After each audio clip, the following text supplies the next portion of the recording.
Porcentajes, lo que hoy planteaban estos dos informes a lo que yo hacía referencia es que para el año que viene, de aprobarse la reforma que propone el Ejecutivo, sí.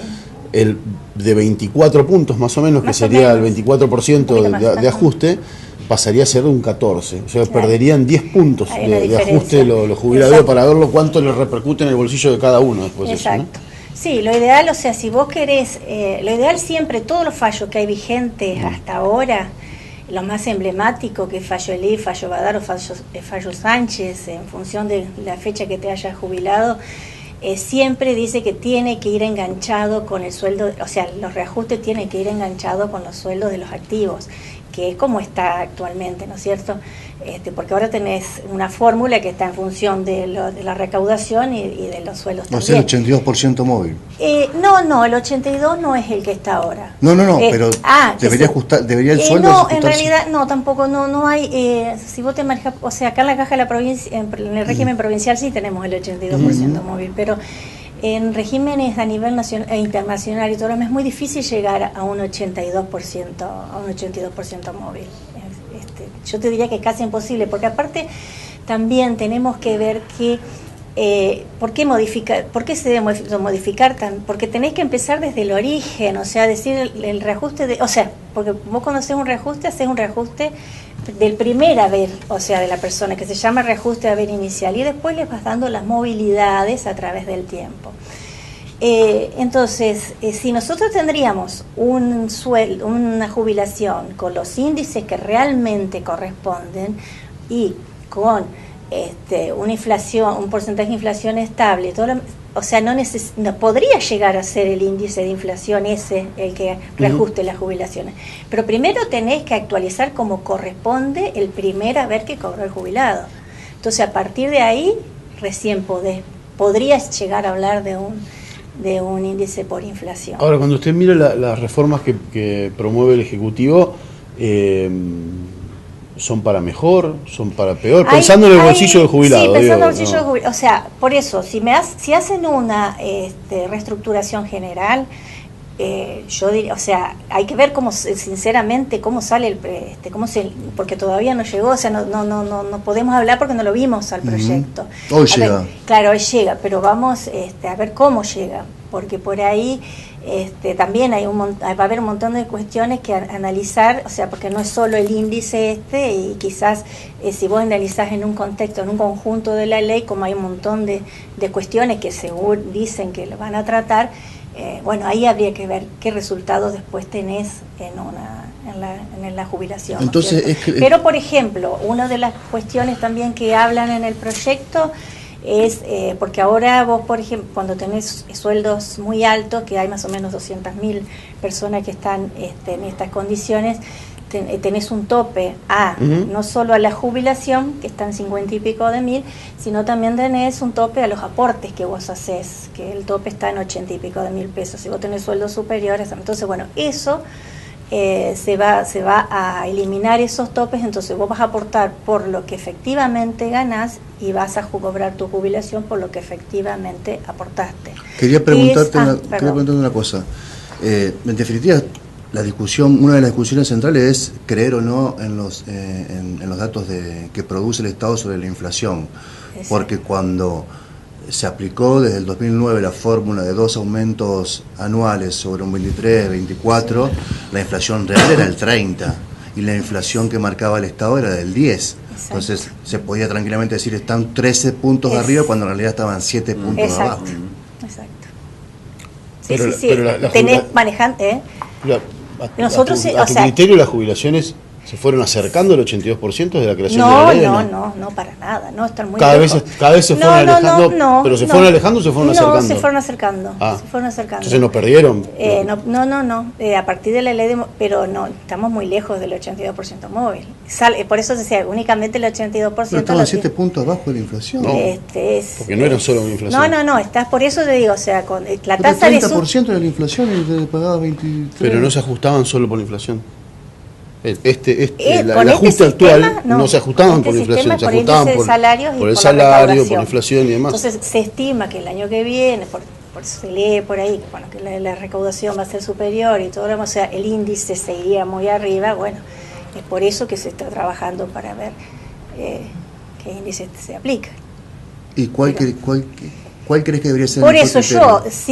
Se hace una reestructuración de todo el sistema y me dicen, bueno, perfecto, actualicemos como corresponde al día de hoy y después aplicamos inflación, bueno, vamos, pero si es como estamos ahora con un índice de inflación, va a generar juicios, eso seguramente, porque va a haber diferencia. ¿Qué diferencia está teniendo hoy? Con la inflación, digo... Depende, no sé bien a dónde se orienta usted decía, si seguimos con esta inflación, indudablemente, y con este sistema, van a venir muchos juicios. Claro, porque vos fíjate que si de acuerdo a la ley de movilidad, vos ahora estás teniendo un 20 y pico de aumento anual en dos veces, o sea, en marzo y en septiembre, y después lo vas a ajustar a una índice de inflación que el año que viene se estima que andará 14. Sí, bueno, este año se estimaban 17, terminan 21, 22, 23. Sí. Siempre, para mí el mejor sistema es ajustarlo a los índices de salario, y eso lo dicen todos tenés un montón, lo dicen la Corte, lo dice la Constitución Nacional también del salario en su artículo 14, te tenés que ajustar a esas cuestiones. No son solo las jubilaciones, ¿no? No son solo las jubilaciones, lo que hay más o menos 17... No, todo jubilaciones, pensiones. Hay 17 millones de beneficiarios del ANSES, más o menos. Sí, todo. Total. Claro, porque todos tienen... vos actualmente tenés jubilaciones, tenés pensiones, tenés asignación, tenés la PUAN, que es la que creó la ley de reparación histórica, que es que cobrás el 82% de un haber mínimo, esa también se va actualizando. Se va a actualizar en marzo y en septiembre. Y otra cuestión de este proyecto que se está hablando es que la actualización no sería 2 veces al año, sino sería trimestralmente. Sí, claro. También. Pero esas son las cuestiones más importantes que también la ley, también el proyecto laboral de la reforma laboral trae implicancias en seguridad social, sí, seguramente, porque cuando te habla del blanqueo de todos los empleados y toda la registración de empleados que tengan en negro y todo lo demás, el ANSES va a dejar de percibir necesariamente, por una gran no, pero necesariamente, es todo, uno lo tiene que analizar más allá. El tema es así, ese proyecto que también se está analizando te dice que todas las sentencias firmes que hayan en los juzgados laborales y las resoluciones que homologuen convenios van a tener que comunicarse a la FIP, que actualmente hay una resolución pero que no se pone muy en práctica. Entonces, ¿para qué? Se va a comunicar a la FIP para que se hagan los aportes previsionales de esas registraciones, de esos convenios que se hagan. Y eso también va a traer más recaudación.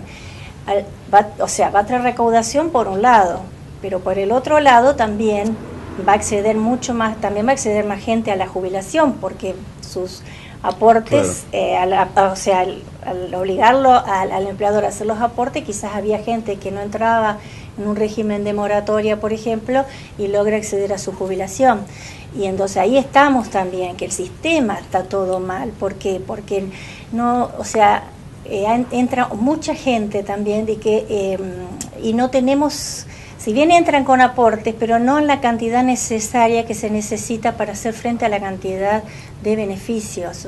Vos necesitas, de acuerdo a cada régimen, cierta cantidad de activos para cubrir un pasivo. Nosotros a nivel nacional estamos muy lejos de poder cumplir con esa cantidad de activos para pagar un pasivo. Más también sumado a la reforma del Código Civil, que también ha traído un montón de regularizar un montón de situaciones y cuestiones que antes no ingresaban en la parte previsional y que ahora también van a ingresar. Entonces a mí me parece que se necesita una reforma integral, y eso es lo que supuestamente es lo que es a donde se apunta también con esta comisión que se creó de reforma en la ley de reparación histórica. Como lectura política, porque usted bien dice, todavía no está la letra fina, digamos, de lo que tenemos, pero esta medida o este conjunto de medidas forman parte de un paquete que lo que proponen es achicar el Estado, achicar el gasto, es básicamente el pedido. ¿Le alcanza eso para vislumbrar que lo que viene no terminará así siendo bueno? O sea, si lo hablamos independientemente, si hablamos exclusivamente del índice, cambiar el índice que está ahora por el de la inflación, sí, si lo hablamos así, lo sacamos y hablamos exclusivamente de eso, sí, te diré que no es lo conveniente. Alerta, digo, claro, una luz de alerta. Pero si lo vemos en un contexto de un proyecto integral, analicémoslo y veamos a ver qué es lo que quizás te trae alguna pauta que diga, bueno, perfecto, de acá se hace de una manera, se actualiza y de ahí en más seguimos. O sea, sinceramente no se sabe todavía si habrá algo en el proyecto que plantee eso que te estoy diciendo. Y con respecto a la reparación histórica, eso, ¿qué opinión tenés? Mira, la reparación, hay tanta publicidad que haciendo veo... un clic, el abuelito con el nietito dice, viste abuelito haciendo un clic, está todo bien, lo que viene va a ser mejor. Sí, en realidad a nosotros nos asusta un poco, ¿no? Que un abuelito desprevenido haga clic y lo estén jodiendo. En realidad te asusta y nos ha pasado. A mí me ha pasado con un montón de clientes que sí, tal cual, siguieron la publicidad del abuelito y el nieto vino, abrió, aceptó y ese abuelito estaba para cobrar un juicio ya con un expediente 150 le llamamos en Buenos Aires para que le paguen. Entonces eso ha sido terrible. Pero bueno, han salido resoluciones que han solucionado estos temas y vos podés hacer una presentación por escrito en ANSES, se manda a Buenos Aires, se desbloquea, pero lo que pasa es que si ya te estaban trabajando el expediente, en el momento lo bloquearon y a otro expediente, es así. Ha pasado mucha gente que ha aceptado pensando que era un tema, era el juicio, fuera igual, otro profesional y que le aceptó la reparación histórica y eso después se homologa y ya está la sentencia dictada y no. Ahora lo que también se agregó en estos días es cuando uno acepta y para no presentar esa nota directamente se puede rechazar, una vez que lo haya aceptado se puede rechazar con un botón, pero en tanto y en cuanto no haya ya corrido, porque hay un circuito que es, vos aceptás primero aceptás el ofrecimiento, el abogado acepta, vas al ANSES, firmás, pasa al juzgado y en el juzgado se homologa. Ahora, pero no aparece nunca la información. Está todo tan digitalizado, tan informatizado. ¿No está el dato de en qué instancia del juicio se encuentra el expediente? Como para decirle, mirá, bueno, está para lograr.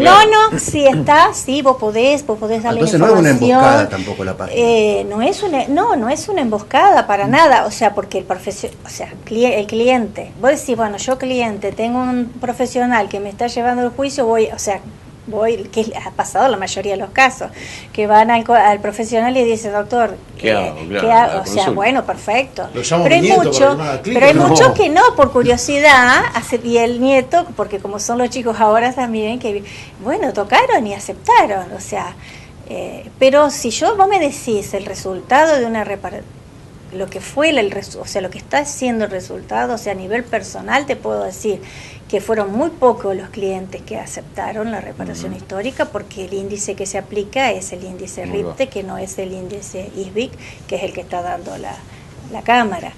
Ahora ANSES está, apelando todas las sentencias, están planteando recursos extraordinarios, porque primera instancia te da ISBIC, Cámara te da ISBIC, y ahora ANSES quiere aplicar RIPTE, que es el mismo, quiere que la justicia aplique RIPTE, que es el que da la ley de reparación histórica.